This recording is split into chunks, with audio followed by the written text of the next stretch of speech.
Mari kita berdoa, ibu-ibu wanita suara kebenaran Injil. Bapa, saat ini kami menghadap padamu. Kami mohon hikmat marifat daripadamu. Kami mau belajar menjadi wanita-wanita yang memperagakan kebenaran-Mu, memperagakan karakter-Mu di dalam kehidupan kami ya Bapa. Agar kami dapat menunjukkan iman kami memang benar, agar kami dalam setiap tingkah laku, agar selama sisa hidup kami di muka bumi ini, kami dapat menyukakan dan menyenangkan hati-Mu. Kami tahu Bapa, betapa sukar dan sulitnya menjalankan kebenaran-Mu dalam kehidupan ini. Tapi kami percaya kami semua mampu bersama dengan Roh Kudus-Mu yang menolong kami. Saat ini kami mau belajar mendengar akan kebenaran-Mu ya Bapa. Di dalam nama yang mulia Tuhan kami Yesus Kristus. Amin.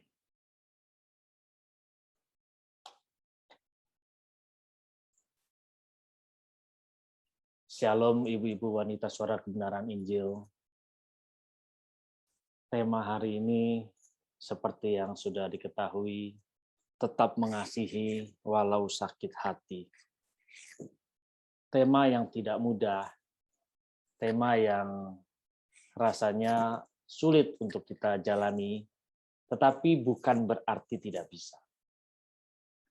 Sebelum saya melanjutkan, mungkin kita mau mengkoreksi diri kita. Adakah sekarang di antara kita yang masih sulit untuk mengasihi pada saat kita disakiti? Pas kebetulan ini memang ini sebenarnya bukan hanya kepada ibu-ibu saja, dan kaum pria pun, kaum bapak pun sebenarnya banyak yang masih tidak dapat mengasihi pada saat dia mengalami sakit hati. Jadi sekarang apa yang harus kita lakukan supaya kita bisa mengasihi pada saat kita sedang kecewa, kita sedang sakit hati, kita lagi kesel. Nah, ini yang perlu kita pelajari, kita praktekkan di dalam kehidupan kita. Sering sekali dalam kehidupan kita sulit untuk mengasihi. Nah, ini yang harus kita mulai pikirkan. Kenapa? Rasanya kita sulit untuk mengasihi. Apalagi kalau mungkin kita pernah dikecewakan sama orang-orang yang ada di sekitar kita. Suami kita, orang tua kita, adik kakak kita, atau saudara-saudara famili, bahkan tetangga-tetangga. Ini masih berbicara di sekitar lingkungan kita yang terdekat. Lingkungan terdekat, belum lingkungan yang paling besar. Karena kalau kita berbicara lingkungan yang paling besar, ini pasti akan lebih banyak lagi. Tetapi jujur saja saat ini, apakah kita sebagai orang-orang yang sudah belajar suara kebenaran masih sulit untuk mengasihi? Apakah kita mudah mengasihi? Terutama orang yang menyakiti kita, berbuat tidak baik kepada kita. Memang tidak mudah. Dan saya akui itu sulit. Apalagi ketika kita disakiti terang-terangan, mungkin kita ditipu, kita dikhianati. Nah, ini hal yang paling sulit untuk kita belajar mengasihi, tetapi ingat saya sudah katakan bukan berarti tidak bisa. Kita semua pasti bisa.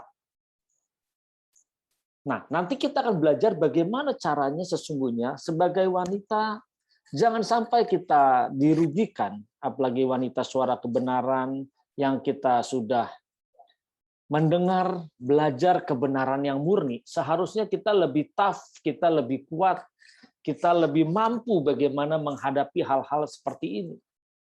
Karena sebagai wanita suara kebenaran Injil seharusnya fokusnya sudah berubah. Seharusnya bukan menjadi hal yang sulit lagi untuk kita mengasihi orang-orang yang menyakiti kita. Kalau kita masih belum bisa melakukan ini, ingat, di luar sana banyak orang yang tidak percaya kepada Yesus Kristus sebagai Tuhan dan Juru Selamat. Ada yang bisa melakukan hal ini. Seharusnya kita lebih mampu, seharusnya kita lebih bisa. Apalagi ketika kita belajar kebenaran dari setiap detik hidup kita. Kita sudah diamplas, sudah diasah, sudah digembleng bagaimana kita harus dapat belajar hidup di dalam kasih. Sering kita mendengar bahwa orang Kristen berkata bahwa Yesus itu adalah kasih itu sendiri. Saya sering bertanya, kalau memang kita beriman dan percaya kepada Yesus Kristus Tuhan, dan dari mulut kita mengatakan bahwa Yesus itu sendiri adalah kasih itu, yang katanya tinggal di dalam tubuh kita, di dalam hidup kita, yang katanya ini adalah baitnya. Apakah hidup kita sudah mempraktekkan, melakukan bersama-sama dengan kasih itu? Karena tidak sedikit sampai detik ini masih begitu banyak orang-orang percaya yang kalau dia mau mengasihi pasti masih pilih-pilih. Kalau kita mengasihi orang yang sayang sama kita itu gampang. Kita mengasihi orang yang menolong kita itu mudah. Tapi bagaimana kita mengasihi orang yang mungkin tidak memperhitungkan kita, tidak memperdulikan kita, mungkin kita tidak dianggap sama sekali, atau kita digosipkan, dibicarakan hal-hal yang tidak baik di belakang kita. Kita tahu, apakah kita bisa mengasihi orang-orang seperti ini?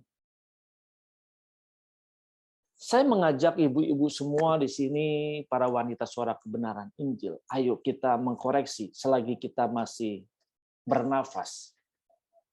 Tadi kita sudah nyanyikan lagu bahwa sesuai firman Tuhan, umur hidup kita itu paling 70 tahun. Itu pun kalau kuat. Saya sering katakan, itu pun kalau kuat. Karena banyak yang belum sampai 70 tahun pun sudah menghembuskan nafas terakhir. Apalagi di tengah wabah pandemi yang semakin meningkat. Apalagi kemarin tembus sampai 50.000 lebih. Berarti sesungguhnya dengan positive rate yang begitu besar, kita keluar rumah saja pasti kita sudah bertemu dengan orang yang kena COVID.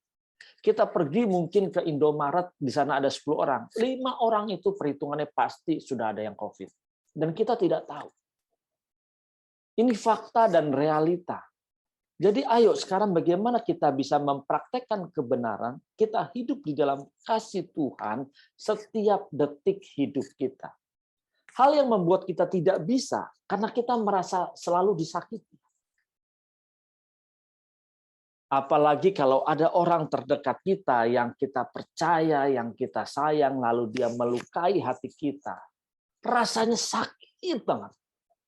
Kalau saya mau katakan dan saya mau bertanya, coba ibu-ibu wanita suara kebenaran Injil di sini, kalau sakit hati itu yang sakit di bagian mana? Apakah di bagian sini, atau bagian sini, atau di bagian ulu hati? Kadang seringkali kita berkata, aduh sakit. Padahal hati kita ada di bawah tulang rusuk kita di sini. Di bawah jantung kita. Tapi kita sering berkata, sakit ini hati. Nggak kuat, kecewa, marah. Padahal kalau kita sakit hati kita, seharusnya kita pegang itu bagian ulu hati kita. Bagian hati kita. Seharusnya kan begitu. Nah, berarti dengan kita bilang, aduh kita sakit hati karena kita dikecewakan, kita ditipu, kita dibohongin, atau kita dimanfaatkan dalam hidup ini. Kita harus menyadari bahwa berbicara sakit di sini, sakit hati di sini, dikecewakan, adalah bagaimana mindset kita sesungguhnya. Pikiran kita. Karena kalau kita berbicara sakit hati sungguhan, hati itu bukan di bagiannya ada di tengah-tengah sini, bukan di sini, tetapi ada di bagian bawah. Karena ini paradigma kita, dan semua ini sesungguhnya fokusnya yang membuat kita sakit hati karena fokus kepada diri sendiri. Kita merasa yang paling hebat. Kita merasa orang paling luar biasa, nomor 1. Nggak ada deh yang ngalahin kita. Biasakan seperti itu. Kalau kita mungkin pasangan kita bertanya, cantik mana saya sama dia. Terus dibilang cantik dia, kita suka kecewa, marah. Nah, ini yang sering sekali dalam hidup kita membuat kita cepat sakit hati. Berarti kalau begitu tidak boleh sakit hati dong. Kalau kita masih sakit hati, sesungguhnya kita masih konsentrasi fokusnya kepada diri kita sendiri. Kita masih mau menyenangkan daging kita. Kita mau memuaskan perasaan kita. Kita masih mau memenuhi apa yang menjadi kebutuhan dari daging kita. Kalau fokus kita masih mau memenuhi segala kebutuhan dari daging kita, sampai kapanpun kita tidak akan bisa terlepas dari ikatan itu. Karena ikatan ini terus semakin lama semakin kuat. Semakin lama semakin dalam. Dari mungkin kita disakiti, kecewa, marah, nanti mungkin ketika kita berjumpa tidak ditegur. Wah, Pak Buyung ketemu sama ibu-ibu waski yang ada di sini, lalu tidak menegur, tidak menyapa, langsung aduh marah, sombong itu ya Pak Buyung ya. Nah, ini kok saya bisa bicara seperti ini? Karena kita semua pasti pernah mengalami hal-hal seperti ini. Kok ini orang tidak negor saya ya? Kok saya kayaknya dicuekin ya? Apa yang menjadi penyebab? Ya itu, karena kita masih memuaskan perasaan kita. Memuaskan diri kita sendiri. Jadi kita maunya dipandang yang paling nomor satu, yang lainnya nggak ada. Ini. Sehingga sikap-sikap atau cara hidup seperti ini yang membuat kita menjadi orang yang egois dalam kehidupan ini. Kita maunya diutamakan. Kita maunya menjadi orang yang nomor satu. Yang lainnya nggak ada lah. Kalau kita sering dengar yang lainnya ngontrak, kita lawaknya. Segala sesuatu kita paling the best. Cara pandang seperti ini, keegoisan yang masih kita pelihara ini yang menyebabkan kita sulit untuk mengampuni. Sulit untuk mengasihi orang yang menyakiti kita. Pasti di sini semua pernah mengalami sakit hati. Kalau saya tanya, siapa di sini yang tidak pernah sakit hati? Jawab sendiri dalam hati, tidak perlu angkat tangan. Siapa di sini yang tidak punya masalah? Pasti semua punya masalah. Pasti semua pernah merasakan sakit hati. Aduh Pak, saya nggak pernah sakit hati. Ya, mungkin nggak merasa, cuek-cuek saja. Tapi pernah nggak merasa kesel karena tidak diperdulikan oleh orang lain? Kecewa. Oh, ini orang kok begini, dia belum tahu aja siapa saya. Nah, cara pandang ini, paradigma ini yang kita wariskan sesungguhnya sejak kita lahir. Jadi, memang dunia menyeret kita di dalam kondisi seperti ini. Apalagi daging kita ini masih memiliki kebutuhan untuk dipuaskan.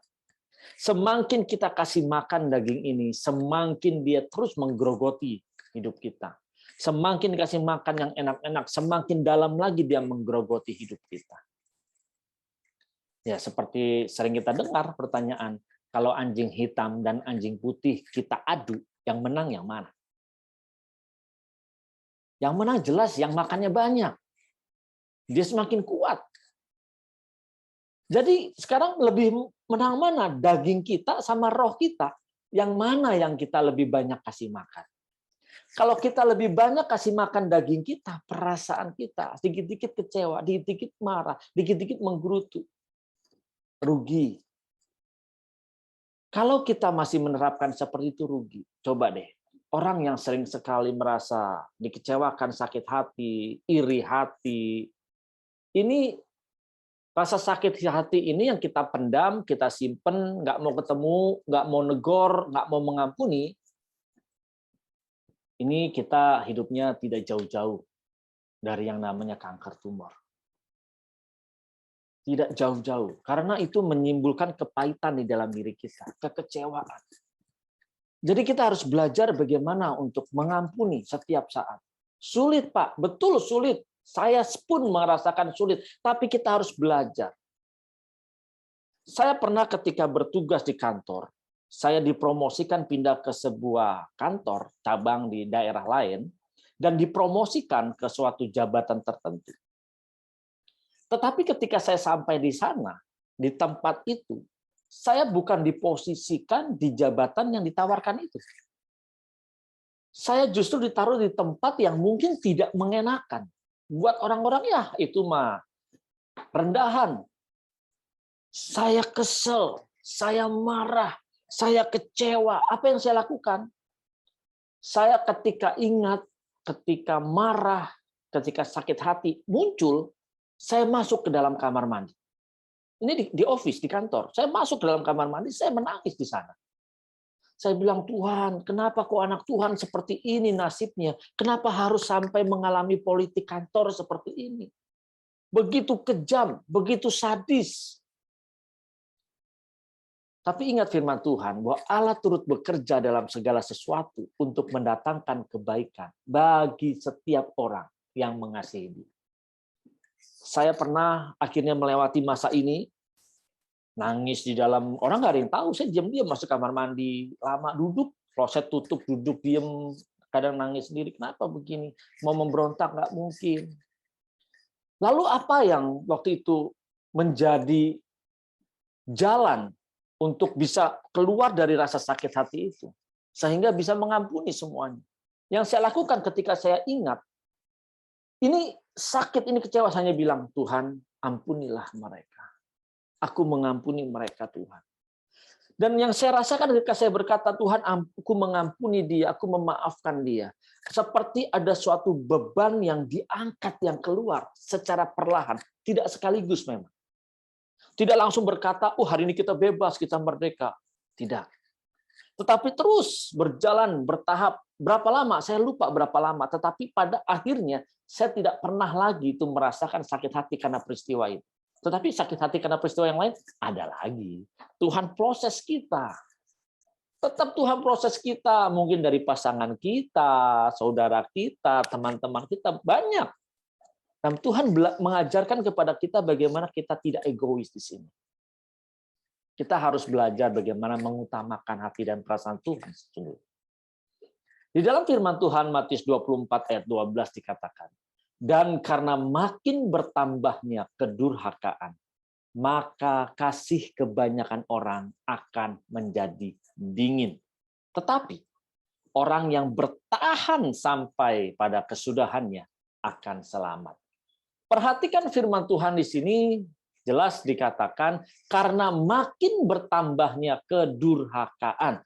Berbicara kedurhakaan, berbicara tentang kejahatan. Kejahatan zaman sekarang ini bukan hanya dalam satu sisi, oh orang ini membunuh, orang ini merampok, orang ini memperkosa. Dia baru berpikir tidak benar saja, itu sudah termasuk kejahatan.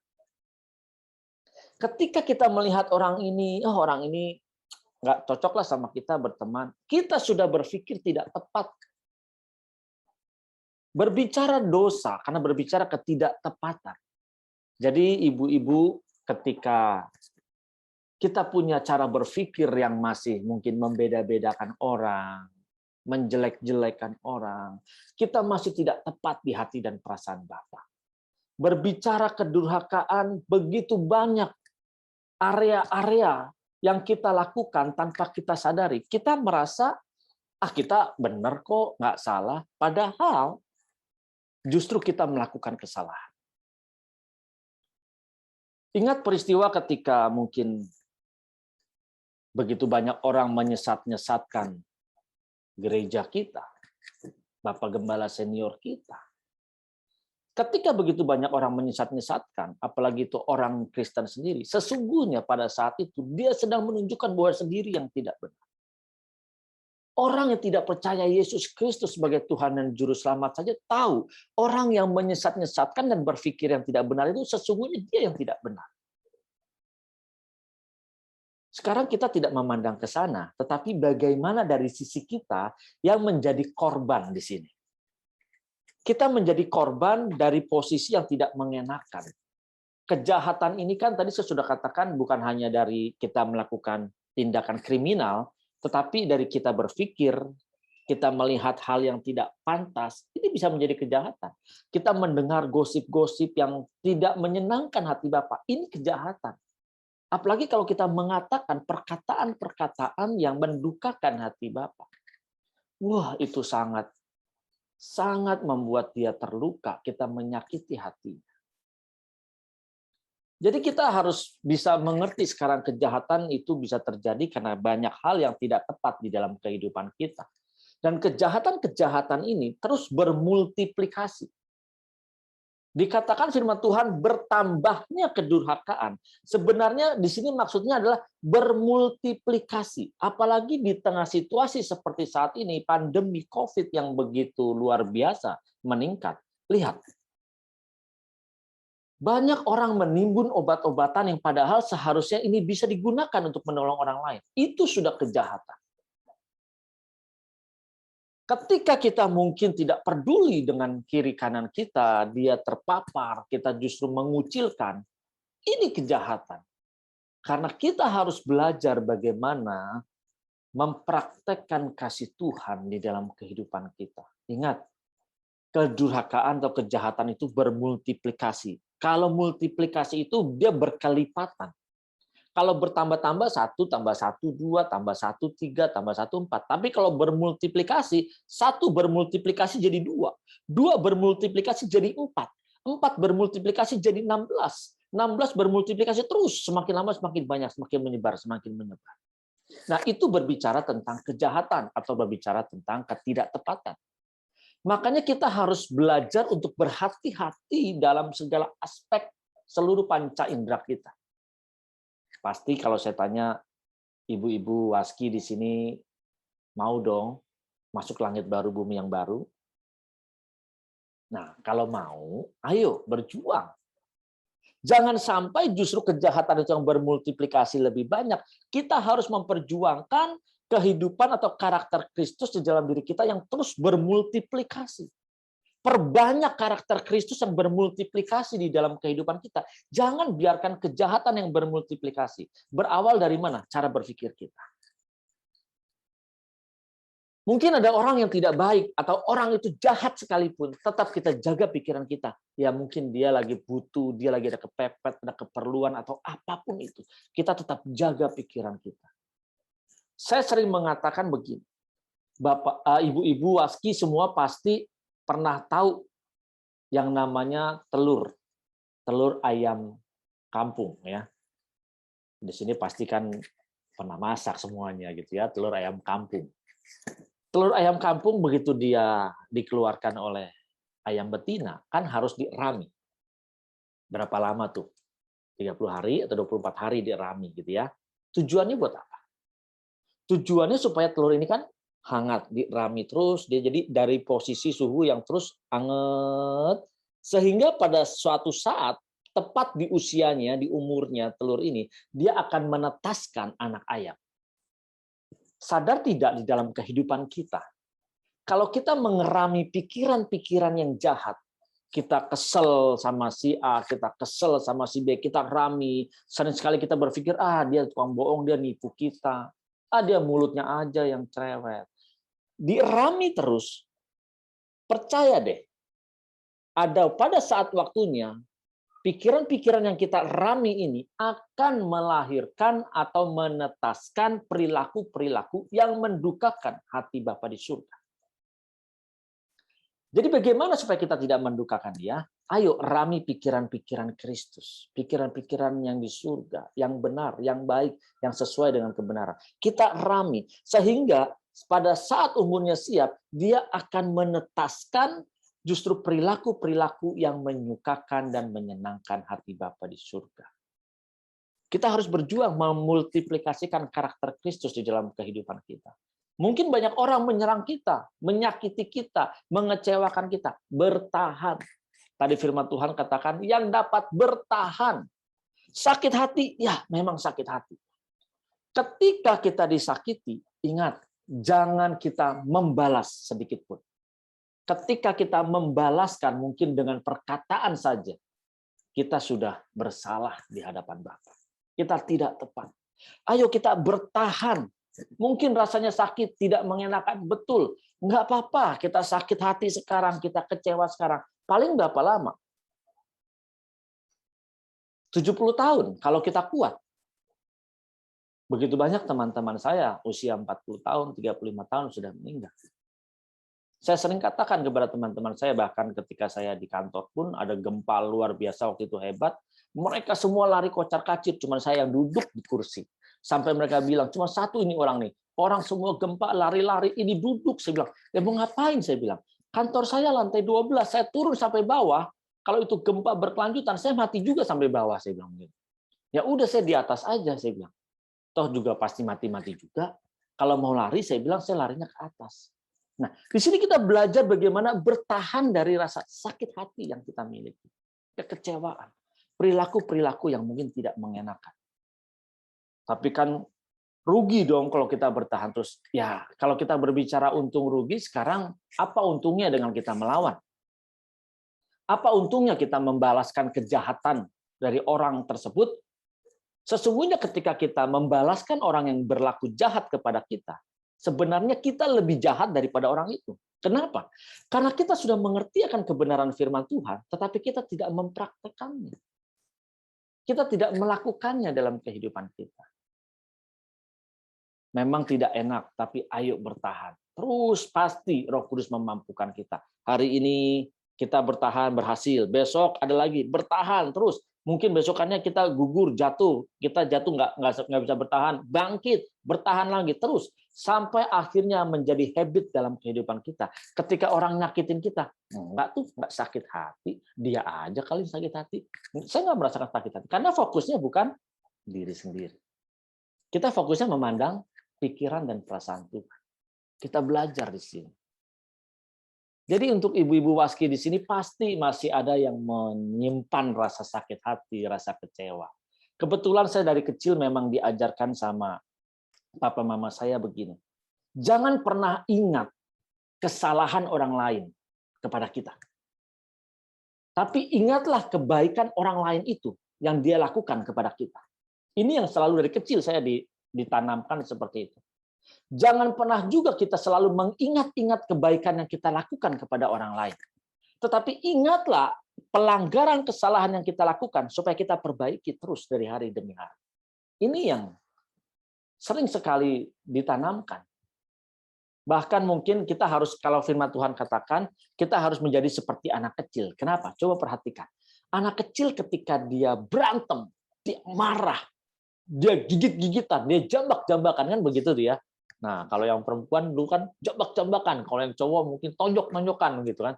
Tapi setelah itu dilerai, dia balik lagi tuh. Begitu udah siang, dia main lagi, dia lupa tuh sama masalahnya. Nah, seperti inilah seharusnya. Ketika ada orang yang menyakiti kita, ya sudah, kita lupakan saja. Yang lalu biarlah berlalu. Sesungguhnya yang baru sudah datang. Siapa yang suka mengingatkan kesalahan-kesalahan kita? Hanya iblislah musuh kita yang selalu mengingatkan kepada kita supaya kita tidak bangkit menyukakan dan menyenangkan hati Bapa.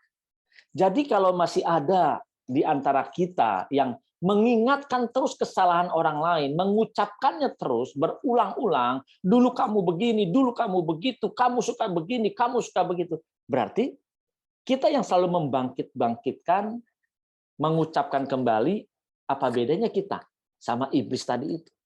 Karena tujuannya seperti itu, supaya orang itu tidak mengalami perubahan. Kalau dikatakan kita mengasihi di sini, ingat, kasih menjadi dingin, kasih yang seperti apa? Ini kasih agape. Kasih agape itu adalah kasih yang rela berkorban. Bukan cuma mengorbankan harta, tetapi bahkan mengorbankan hidupnya, perasaannya. Tidak lagi memikirkan aku dikecewakan, atau aku dipuaskan.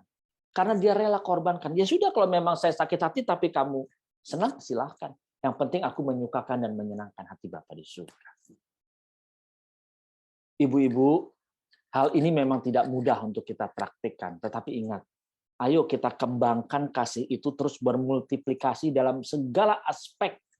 Kalau kejahatan tadi, kedurhakaan bermultiplikasi sedemikian dasar, kita harus berjuang memultiplikasikan kasih Tuhan di dalam kehidupan kita dalam segala aspek. Yang kita pikirkan, yang kita lihat, yang kita perkatakan, yang kita dengar. Ayo. Kita harus berjuang terus-menerus. Sulit rasanya, ya kita harus bercermin kepada Yesus. Kurang apa sih dia baiknya sama semua orang? Orang mengalami mujizat,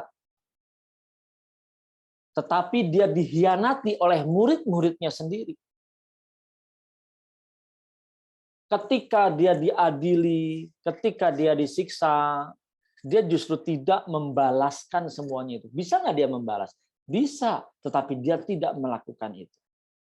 Lukas 23 ayat 34 berkata, "Ya Bapa, ampunilah mereka sebab mereka tidak tahu apa yang mereka perbuat dan mereka membuang undi untuk membagi pakaiannya." Ini yang dikatakan.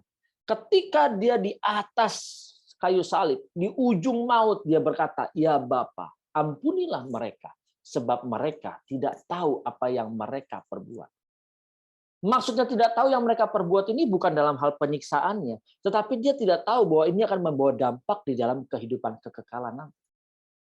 Nah, kita yang belajar kebenaran, kita tahu setiap aspek detik hidup kita akan membawa dampak di dalam kehidupan kekekalan kita. Jadi kita harus berjaga-jaga senantiasa. Kalau Tuhan Yesus saja bisa mengampuni, maka kita pun pasti bisa. Apa yang membuat Tuhan Yesus bisa mengampuni sedemikian rupa? Dia tidak fokus kepada dirinya sendiri. Dia tidak fokus menyenangkan dirinya sendiri. Karakter atau gaya hidup seperti inilah yang harus kita teladani. Yang harus kita tiru dari waktu demi waktu. Kita harus belajar terus setiap saat bagaimana kita dapat menyukakan dan menyenangkan hati dan perasaan Bapa. Pikirkan, ketika kita berdiri nanti di tahta pengadilan Tuhan, apakah kita sanggup?